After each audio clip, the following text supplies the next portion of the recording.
Friends, ನಿಮ್ಮೆಲ್ಲರಿಗೂ ಕೂಡ ನಿಮ್ಮದೇ ಆಗಿರ್ತಕ್ಕಂಥ ಯೂಟ್ಯೂಬ್ ಚಾನಲ್ ಸ್ಟಡಿ ವಿತ್ ಪರಶುರಾಮ್ಗೆ ಸ್ವಾಗತ ಅಂತ ಹೇಳ್ತಾ 23/3/2026 ನೀವೆಲ್ಲರೂ ಕೂಡ SSLC ವಿಜ್ಞಾನದಲ್ಲಿ ಪರೀಕ್ಷೆಯನ್ನು ಬರಿತಾ ಇದ್ದೀರಿ. ಪಾಸ್ ಆಗ್ತಕ್ಕಂಥ ಚಿಂತೆಯೂ ಕೂಡ ನಿಮ್ಮಲ್ಲಿ ಕಾಡ್ತಾ ಇರ್ಬೋದು. ಬಟ್ ಈ ವಿಡಿಯೋ ಖಂಡಿತವಾಗಿ ನಿಮಗೆ ಪಾಸಿಂಗ್ ಮಾರ್ಕ್ಸನ್ನು ತಂದು ಕೊಡ್ತಿದೆ. ಎಷ್ಟು ಈಸಿ ಇದೆ ಅಂತಂದರೆ ಬಟ್ ಹೇಳಿರ್ತಕ್ಕಂಥ ಪ್ರತಿಯೊಂದು ಅಂಶವನ್ನು ನೀವು ಅಭ್ಯಾಸ ಮಾಡಬೇಕು, ಗ್ಯಾರಂಟಿಯಾಗಿ ಪಾಸ್ ಆಗೇ ಆಗ್ತೀರಿ. ಯಾಕೆ ಪಾಸ್ ಆಗೋದಿಲ್ಲ ಅನ್ನೋದನ್ನು ಕೂಡ ನಾನು ನಿಮಗೆ ಹೇಳ್ತೀನಿ. ಯಾಕಂದರೆ ನೀವೇನು ಮಾಡ್ತೀರಪ್ಪ ಅಂತಂದರೆ ಸ್ಕಿಪ್ ಮಾಡ್ತೀರಿ ಮತ್ತು ಈ ಪ್ರಶ್ನೆಗಳನ್ನು ಆಲಸ್ಯತನದಾಗಿ ಮಾಡ್ತೀರಿ. ಬಟ್ ಕಡೆವರೆಗೂ ನೋಡಿದರೆ ಖಂಡಿತವಾಗಿ ಇವೇ ಪ್ರಶ್ನೆಗಳು ನಿಮ್ಮ ಪರೀಕ್ಷಾ ಪ್ರಶ್ನೆ ಪತ್ರಿಕೆಗಳಲ್ಲಿ ಬರ್ತವೆ ಅಂತ ಹೇಳ್ತಾ ಲೈಕ್, ಶೇರ್ ಮತ್ತು ಸಬ್ಸ್ಕ್ರೈಬ್ ಮಾಡೋದನ್ನು ಮಾತ್ರ ಮರೆಯದಿರಿ. ಲೈವ್ ಕ್ಲಾಸ್ ಇರ್ತದೆ ನಮ್ಮ ಯೂಟ್ಯೂಬ್ ಚಾನಲ್ನಲ್ಲಿ. ಲೈವ್ ಕ್ಲಾಸನ್ನು ಸಹಿತ ಎಂಜಾಯ್ ಮಾಡಿ ನಾವೆಲ್ಲರೂ ಕೂಡ ಜಾಯ್ನ್ ಆಗ್ಬೋದು ಅಂತ ಹೇಳ್ತಾ, ಫಸ್ಟ್ ನಿಮಗೆ ಇರ್ತಕ್ಕಂಥದ್ದು ಚಿತ್ರಗಳನ್ನು ಪ್ರಾಕ್ಟೀಸ್ ಮಾಡಲೇಬೇಕು. ಒಟ್ಟೆ 8 ಚಿತ್ರಗಳಿದ್ದಾವೆ. ನೀರಿನ ವಿದ್ಯುತ್ ವಿಭಜನೆಯ ಚಿತ್ರ, ಸಾರರಿಕ್ತ ಸಲ್ಫ್ಯೂರಿಕ್ ಆಮ್ಲದೊಂದಿಗೆ ಸತುವಿನ ಚಿತ್ರ. ಓಕೆ, ನೆಕ್ಸ್ಟ್ ಮುಂದಿಂದು ಮನುಷ್ಯನ ಹೃದಯ, ಮಾನವನ ಮಿದುಳು, ನೆಫ್ರಾನ್ನ ರಚನೆ, ತೆರೆದ ಮತ್ತು ಮುಚ್ಚಿದ ಪತ್ರರಂಧ್ರ, ಶಲಾಕಾಗ್ರದ ಮೇಲೆ ಪರಾಗದ ಮೊಳೆಯುವಿಕೆಯ ಚಿತ್ರ. ಇದರಲ್ಲಿ ನಿಮಗೆ 9ರಿಂದ 12 ಮಾರ್ಕ್ಸ್ ನಿಮ್ಗೆ ಬರೀ ಚಿತ್ರಗಳೇ ತಂದು ಕೊಟ್ಟಿರ್ತವೆ. ಈಗಲೂ ಏನು ಕಡಿಮೆ ಇಲ್ಲ.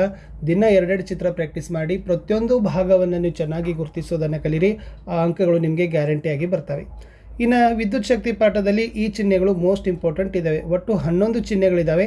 ಅದರಲ್ಲಿ ಶುಷ್ಕ ಕೋಶಗಳ ಸಂಯೋಜನೆ, ತಂತಿಗಳು ಸೇರೋ ಸ್ಥಳ, ಸೇರ್ಪಡೆ ಇಲ್ಲದೆ ದಾಟಿದ ತಂತಿ, ರೋಧ, ಪರಿವರ್ತಿಸಬಲ್ಲ ರೋಧ ಅಥವಾ ರಿಯೋಸ್ಟಾಟ್. ಇವು 5 ಏನಿದಾವಪ್ಪ ಅಂದರೆ ಬಹಳ ಮೋಸ್ಟ್ ಇಂಪಾರ್ಟೆಂಟ್ ಇದ್ದಾವೆ. ಇದನ್ನು ಚೆನ್ನಾಗಿ ಕಲೀರಿ. ಓಕೆನಾ. ಇನ್ನು ಬರೋಣ ಪೀನ ಮೊಸರದಿಂದ ವಸ್ತುವಿನ ಪ್ರತಿಬಿಂಬಗಳ ಸ್ಥಾನ ಮತ್ತು ನಿಮ್ನ ಮೊಸರದಲ್ಲಿರ್ತಕ್ಕಂಥ ಸ್ಥಾನಗಳನ್ನು ಚೆನ್ನಾಗಿ ನೀವೇನು ಮಾಡಬೇಕು, ಕಲ್ಕೋಬೇಕು.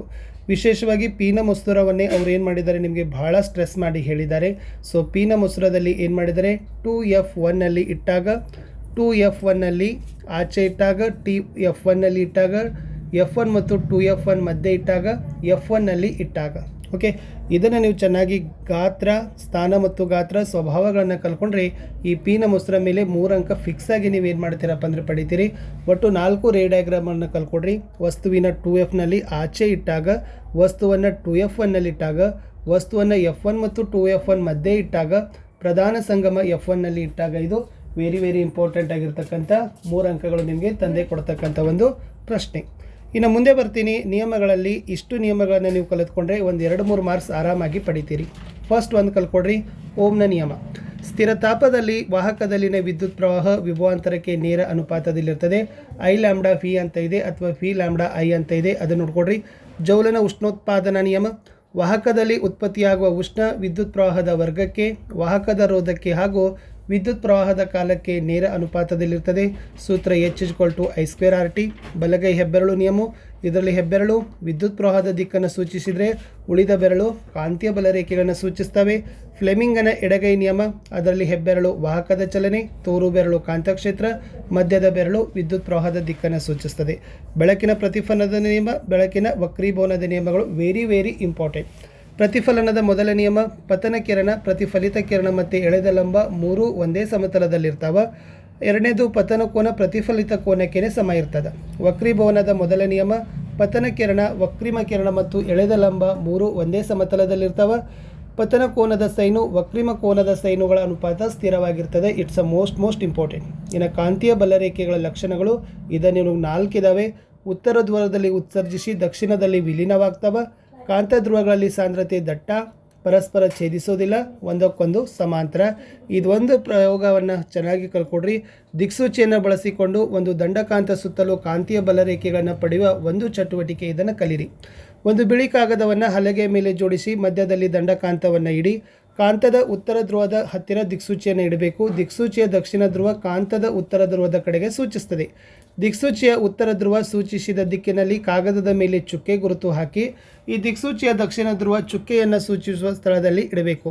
ಕಾಗದದ ಮೇಲೆ ದಿಕ್ಸೂಚಿಯ ಉತ್ತರ ಧ್ರುವ ಸೂಚಿಸಿದ ಹೊಸ ದಿಕ್ಕಿನಲ್ಲಿ ಚುಕ್ಕೆ ಗುರುತನ್ನು ಹಾಕಿ ಈ ದಿಕ್ಸೂಚಿಯ ದಕ್ಷಿಣ ಧ್ರುವವನ್ನು ತಲುಪುವವರೆಗೆ ಹಂತಗಳನ್ನು ಪುನರಾವರ್ತಿಸಿ ಎಲ್ಲ ಚುಕ್ಕೆಗಳನ್ನು ಸೇರಿಸಿದರೆ ಕಾಂತೀಯ ಬಲರೇಖೆಗಳನ್ನು ಪಡಿತೀವಿ ಅಂತ ಬರೆದ್ರೆ 3 ಮಾರ್ಕ್ಸ್ ಇದೆ.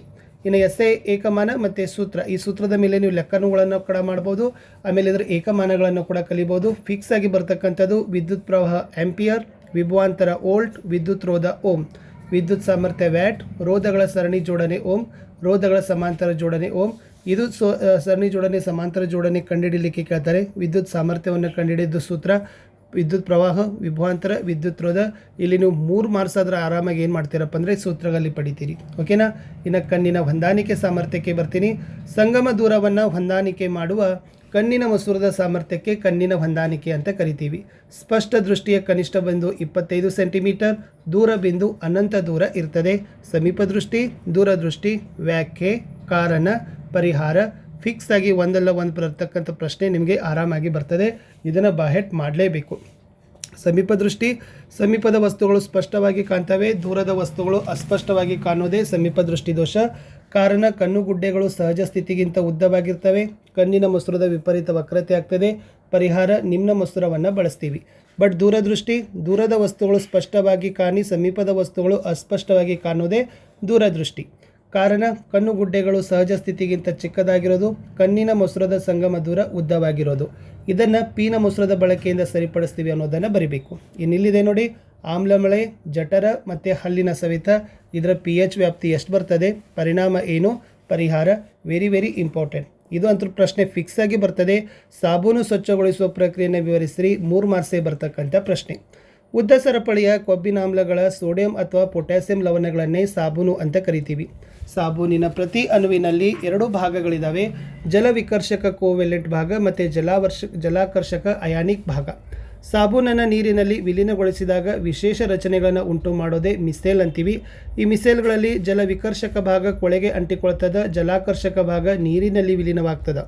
ನೀರಿನಲ್ಲಿ ವಿಲೀನವಾಗುವಾಗ ಬಟ್ಟೆಯಲ್ಲಿನ ಕೊಳೆಗಳನ್ನು ಹೊರತೆಗೆದು ಬಟ್ಟೆಗಳನ್ನು ಸ್ವಚ್ಛ ಮಾಡ್ತದೆ ಅಂತ ಬರೆದ್ರೆ ಸಾಬೂನು ಸ್ವಚ್ಛಗೊಳಿಸುವ ಪ್ರಕ್ರಿಯೆ ಚೆನ್ನಾಗಿ ನೀವು ಕಲ್ಕೊಂಡು ಹೋಗಲೇಬೇಕು. ಇಲ್ಲಿ 2 ಅಂಕಕ್ಕೆ ಬರ್ತಕ್ಕಂಥ ಪ್ರಶ್ನೆ ಲವಣಗಳ ಮೇಲೆ. ಅವುಗಳ ಹೆಸರೇನು, ಅವುಗಳ ರಾಸಾಯನಿಕ ಹೆಸರು ಮತ್ತು ಸೂತ್ರ, ಅವುಗಳ ಉಪಯೋಗ. ಸ್ವಲ್ಪ ತಯಾರಿಕೆ ನೋಡ್ಕೊಂಡು ಹೋದರೂ ಕೂಡ ಭಾಳ ಯೂಸ್ ಆಗ್ತದೆ. ಬಟ್ ಇಷ್ಟಾದರೂ ನೀವು ಬೈಪಟ್ ಮಾಡಲೇಬೇಕು. 1-2 ಅಂಕಗಳು ಕೂಡ ನಿಮಗೆ ಇಲ್ಲಿಂದ ಗ್ಯಾರಂಟಿಯಾಗಿ ಏನು ಮಾಡ್ತಾವಪ್ಪ ಅಂದ್ರೆ ತಂದು ಕೊಡ್ತಾವೆ. ಓಕೆ. ಅಡುಗೆ ಉಪ್ಪು, ಸೋಡಿಯಂ ಕ್ಲೋರೈಡ್, NaCl ಅಂತೀವಿ. ಅದು ರಾಸಾಯನಿಕಗಳ ತಯಾರಿಕೆ, ಆಹಾರದ ತಯಾರಿಕೆಗೆ ಬಳಸ್ತೀವಿ. ಅಡುಗೆ soda, sodium hydrogen carbonate, NaHCO3 ಅಂತೀವಿ. ಬೇಕಿಂಗ್ ಪೌಡರ್ ತಯಾರಿಕೆ, ಆಮ್ಲಶಾಮಕ, ಆಮೇಲೆ ಸೋಡಾ ವಾಟರ್ ತಯಾರಿಕೆಯಲ್ಲಿ ಬಳಸ್ತೀವಿ. ವಾಷಿಂಗ್ ಸೋಡಾ, ಸೋಡಿಯಂ ಕಾರ್ಬೋನೇಟ್ ಡೆಕಾಹೈಡ್ರೇಟ್ ಅಂತೀವಿ. Na2CO3.10H2O. ಅದು ಗಾಜು, ಸಾಬೂನು ಮತ್ತು ಕಾಗದಗಳ ತಯಾರಿಕೆ, ಗೃಹ ಬಳಕೆಯ ಶುಚಿಕಾರಿಯಾಗಿ, ನೀರಿನ ಶಾಶ್ವತ ಗಡಸುತನ ನಿವಾರಣೆಗೆ ಬಳಸ್ತೀವಿ. ಚಲುವೆ ಪುಡಿಯನ್ನು ಕ್ಯಾಲ್ಸಿಯಂ ಆಕ್ಸಿಕ್ಲೋರೈಡ್ CaOCl2 ಅಂತೀವಿ. ಹತ್ತಿ ಬಟ್ಟೆ, ಕಾಗದ ನಾರನ್ನು ಚಲುವೆ ಮಾಡಲು ನೀರಿನ ಶುದ್ಧೀಕರಣದಲ್ಲಿ ಬಳಸ್ತೀವಿ. ಪ್ಲಾಸ್ಟರ್ ಆಫ್ ಪ್ಯಾರಿಸನ್ನು ಕ್ಯಾಲ್ಸಿಯಂ ಸಲ್ಫೇಟ್ ಹೆಮಿಹೈಡ್ರೇಟ್ ಅಂತೀವಿ. CaSO4.12H2O. ಅದನ್ನು ಆಟಿಕೆ, ವಿಗ್ರಹ, ಮನೆ ಅಲಂಕಾರಿಕ, ಮುರಿದ ಮೂಳೆ ಮತ್ತು ಹಲ್ಲಿನ ಚಿಕಿತ್ಸೆಯಲ್ಲಿ ಬಳಸ್ತೀವಿ ಅನ್ನೋದು ಇಂಪಾರ್ಟೆಂಟ್ ಇತ್ತು. ಇನ್ನು ಸ್ವಲ್ಪ ಅನುರೂಪ ಶ್ರೇಣಿಗಳು ಮತ್ತು ಕೆಟನೀಕರಣಗಳನ್ನು ನೋಡ್ಕೊಡ್ರಿ, ಇದು ಇಂಪಾರ್ಟೆಂಟ್ ಅದ. ಕಾರ್ಬನ್ ತನ್ನ ಇತರ ಪರಮಾಣುಗಳೊಂದಿಗೆ ಸಹವೆಲೆನ್ಸಿ ಬಂಧ ಏರ್ಪಡಿಸೋದೇ ಕೆಟನೀಕರಣ. ಆಮ್ಲಜನಕ ಸಹಿತ ಉಸಿರಾಟ, ಆಮ್ಲಜನಕ ರಹಿತ ಉಸಿರಾಟ ವೆರಿ ವೆರಿ ಇಂಪಾರ್ಟೆಂಟ್ ಆಗಿರ್ತಕ್ಕಂಥ ಒಂದು ಸಂದರ್ಭ ಇದೆ. ಇದನ್ನು ಕೂಡ ಕಲ್ಕೊಡ್ರಿ. ಇನ್ನು ಸಸ್ಯ ಹಾರ್ಮೋನುಗಳ ಕಾರ್ಯಗಳು. ಆಕ್ಸಿಲಿನ್ ಏನು ಮಾಡ್ತದೆ, ಬೆಳವಣಿಗೆಯನ್ನು ಉತ್ತೇಜನ ಮಾಡ್ತದೆ. ಜಿಬ್ಬರ್ಲಿನ್ ಕಾಂಡಗಳ ಬೆಳವಣಿಗೆ. ಸೈಟೋಕೈನಿನ್ ಕೋಶ ವಿಭಜನೆ ವೃದ್ಧಿ. ಆಬಿಸಿಕ್ ಆಮ್ಲ ಬೆಳವಣಿಗೆ ಪ್ರತಿಬಂಧಿಸ್ತದೆ. ಕಾಯಿಗಳನ್ನು ಹಣ್ಣಾಗಿಸ್ತದೆ, ಎಲೆಗಳನ್ನು ಮುದುಡುವಿಕೆಗೆ ಕಾರಣ ಆಗ್ತದೆ. ಇನ್ನು ಮನುಷ್ಯನ ಹಾರ್ಮೋನುಗಳಲ್ಲಿ ಬರ್ತಕ್ಕಂಥದ್ದು ಪಿಟ್ಯೂಟರಿ ಗ್ರಂಥಿ. ಅದೆಲ್ಲಿ ಬರ್ತದೆ, ಮೆದುಳಿನ ಬುಡ. ಅದನ್ನು ಬೆಳವಣಿಗೆ ಹಾರ್ಮೋನ್ ಅಂತೀವಿ. ದೈಹಿಕ ಮತ್ತು ಮಾನಸಿಕ ಬೆಳವಣಿಗೆ. ಥೈರಾಯ್ಡ್ ಗ್ರಂಥಿ ಕುತ್ತಿಗೆ ಪ್ರಮಾಣದಲ್ಲಿ ಇರ್ತದೆ. ಥೈರಾಕ್ಸಿನ್ ಹಾರ್ಮೋನು ಸ್ರವಿಸ್ತದೆ, ಚಯಾಪಚಯ ಕ್ರಿಯೆಯಿಂದ ಶಕ್ತಿ ಬಿಡುಗಡೆ ಮಾಡ್ತದೆ. ಲ್ಯಾಂಗರ್ ಹ್ಯಾಲ್ಸ್ನ ಕಿರುದೀಪ. ಮೇದೋಜೀರಕ ಗ್ರಂಥಿ ಇನ್ಸುಲಿನ್ ಮತ್ತು ಗ್ಲೂಕಗಾನ್ ರಕ್ತದಲ್ಲಿ ಗ್ಲೂಕೋಸ್ನ ನಿಯಂತ್ರಣ ಮಾಡ್ತದೆ. ಅಡ್ರಿನಲ್ ಮೂತ್ರಪಿಂಡಗಳ ಮೇಲೆ ಇರ್ತದೆ. ಅಡ್ರಿನಲಿನ್ ಹಾರ್ಮೋನ್ ಸ್ರವಿಸ್ತದೆ, ತುರ್ತು ಪರಿಸ್ಥಿತಿಯಲ್ಲಿ ದೇಹದ ರಕ್ಷಣೆ ಮಾಡ್ತದೆ. ವೃಷಣಗಳು ಪುರುಷನ ಜನನೇಂದ್ರಿಯ. ಟೆಸ್ಟೋಸ್ಟೆರಾನ್ ಹಾರ್ಮೋನ್ ಇರ್ತದೆ, ವೀರ್ಯದ ಉತ್ಪತ್ತಿ ಮಾಡ್ತದೆ. ಅಂಡಾಶಯ ಸ್ತ್ರೀ ಜನನೇಂದ್ರಿಯ. ಇಸ್ಟ್ರೋಜನ್ ಹಾರ್ಮೋನ್ ಅದ, ಅಂಡಾಣು ಉತ್ಪತ್ತಿ ಮತ್ತು ಋತುಚಕ್ರದ ನಿಯಂತ್ರಣ ಮಾಡ್ತದೆ ಅಂತ ಬರಿಬೇಕು. Very very important. ಮಗುವಿನ ಲಿಂಗ ನಿರ್ಧಾರಣೆ ಅಂತಕ್ಕಂಥದ್ದಿದೆ. ಇದನ್ನು ಚೆನ್ನಾಗಿ ನೀವೇನು ಮಾಡಬೇಕು, ಬೈಪಟ್ ಮಾಡಲೇಬೇಕು. ತಂದೆಯಿಂದ X ವರ್ಣತಂತು ಪಡೆದ ಮಗು ಹುಡುಗಿಯಾಗಿ, Y ವರ್ಣತಂತು ಪಡೆದ ಮಗ ಹುಡುಗನಾಗಿ ಬೆಳಿತಾನೆ.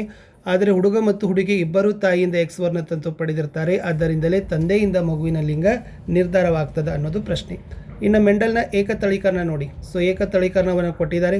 ಸೊ ಅದನ್ನು ಕೂಡ ನೀವು ಬರಿಬೇಕು. ಇಲ್ಲಿ ವ್ಯಕ್ತಾನುರೂಪ ಮತ್ತು ಗುಣಾನುರೂಪ ಅಂತ ಬರ್ತದೆ, ಅದನ್ನು ನೀಟಾಗಿ ನೋಡ್ಕೊಡ್ರಿ. ಮೆಂಡಲಿನ ದ್ವಿತಳೀಕರಣ ಇದು ಕೂಡ ಇಂಪಾರ್ಟೆಂಟ್. ಅದ್ರ ಕೂಡ ಅನುಪಾತ ಬರ್ತದೆ, 9, 3, 3, 1 ಇದೆ. ಇದನ್ನು ನೀವು ಬೈಪಟ್ ಮಾಡಲೇಬೇಕು. ಇನ್ನು ಸಸ್ಯಗಳಲ್ಲಿ ಪರಾಗಸ್ಪರ್ಶ ಕ್ರಿಯೆ, ಹೂವಿನಲ್ಲಾಗುವ ಬದಲಾವಣೆಗಳು ಕೇಳಿದ್ದಾರೆ. ಓಕೆನಾ. ಇನ್ನು ಈ ಅಲೈಂಗಿಕ ಸಂತಾನೋತ್ಪತ್ತಿ ಯಾವ ಗಿಡದಲ್ಲಿ ಯಾವೆಲ್ಲ ಆಗ್ತವೆ ಅನ್ನೋದನ್ನು ಕೊಟ್ಟಿದ್ದೀನಿ. ವಿದಳನ, ಪುನರುತ್ಪಾದನೆ, ದ್ವಿವಿದಳನ, ತುಂಡರಿಕೆ, ಕಾಯಜ ರೀತಿಯ ಸಂತಾನೋತ್ಪತ್ತಿ ಅನುಕೂಲ ವೆರಿ ಮೋಸ್ಟ್, ಅದು ಭಾಳ ಕೇಳಾಕತ್ತದ. ವೇಗದ ಬೆಳವಣಿಗೆ, ಬೇಗನೆ ಹಣ್ಣು ಬಿಡ್ತಾವೆ, ಬೀಜಗಳಿಲ್ಲದ ಹಣ್ಣಿನ ಉತ್ಪತ್ತಿ, ಉತ್ತಮ ತಳಿಗಳ ಅಭಿವೃದ್ಧಿ, ಕಡಿಮೆ ಖರ್ಚಿನಲ್ಲಿ ಸಸ್ಯದ ಬೆಳವಣಿಗೆ, ಸಸ್ಯಗಳ ಜೀವಿತಾವಧಿ ಕಡಿಮೆ ಮಾಡ್ತದೆ. ಇನ್ನು ಗಂಡು ಸಂತಾನೋತ್ಪತ್ತಿಯ ಭಾಗ ಮತ್ತು ಕಾರ್ಯಗಳು ಮನುಷ್ಯನಲ್ಲಿ ಅದನ್ನ ನಡ್ಕೊಡ್ರಿ. ಹೆಣ್ಣು ಮಕ್ಕಳಲ್ಲಿ ಇರ್ತಕ್ಕಂಥದ್ದು, ಸೊ ಅದು ಕೂಡ ನೀವು ಕಲಿಬೇಕು. ಜರಾಯು ರಚನೆ ಮತ್ತು ಕಾರ್ಯ ವೆರಿ ವೆರಿ ಇಂಪಾರ್ಟೆಂಟ್. ಋತುಚಕ್ರ, ಸೊ ಇವು ಏನು ಮಾಡ್ತಾವಪ್ಪ ಅಂದ್ರೆ ನಿಮಗೆ ಖಂಡಿತವಾಗಿ ಬರ್ತಕ್ಕಂಥ ಪ್ರಶ್ನೆಗಳಿದ್ದಾವೆ. ಪಾಸ್ ಮಾಡಿ ಬೈಹೆಟ್ ಮಾಡಲೇಬೇಕು, ಓಕೆನಾ. ಸ್ವಲ್ಪ ಪ್ರಶ್ನೆಗಳಿದ್ದಾವೆ. ಆಹಾರ ಸರಪಳಿಗಳನ್ನು ಚತುರ್ಥಕ ಭಕ್ಷಕ ಜೀವಿ ಅಂತಲೇ ಏಕೆ ಕರಿತೀವಿ? ಪೋಷಣಾಸ್ತರ ಅಂದರೆ ಏನು? ಶಕ್ತಿಯ ಹರಿವಿನ ಮೇಲೆ ಪ್ರಶ್ನೆ, ಜೈವಿಕ ಸಂವರ್ಧನೆ, ಓಝೋನ್ ಪದರಿಗೆ ಕಾರಣ ಮತ್ತು ಪರಿಣಾಮಗಳು. ಇವೇನಪ್ಪ ಅಂದರೆ ವೆರಿ ವೆರಿ ಮೋಸ್ಟ್ ಇಂಪಾರ್ಟೆಂಟ್. ಸೈನ್ಸಲ್ಲಿ ನಿಮಗೆ 40 ಅಂಕಗಳು ಫಿಕ್ಸ್ ಆಗಿ ತಂದು ಕೊಡ್ತಕ್ಕಂಥ ಪ್ರಶ್ನೆಗಳೇ ಆಗಿದ್ದಾವೆ. ನೀವು ನೀಟಾಗಿ ಅದನ್ನು ಏನು ಮಾಡಬೇಕಪ್ಪ ಅಂದರೆ ಕಲಿಬೇಕು.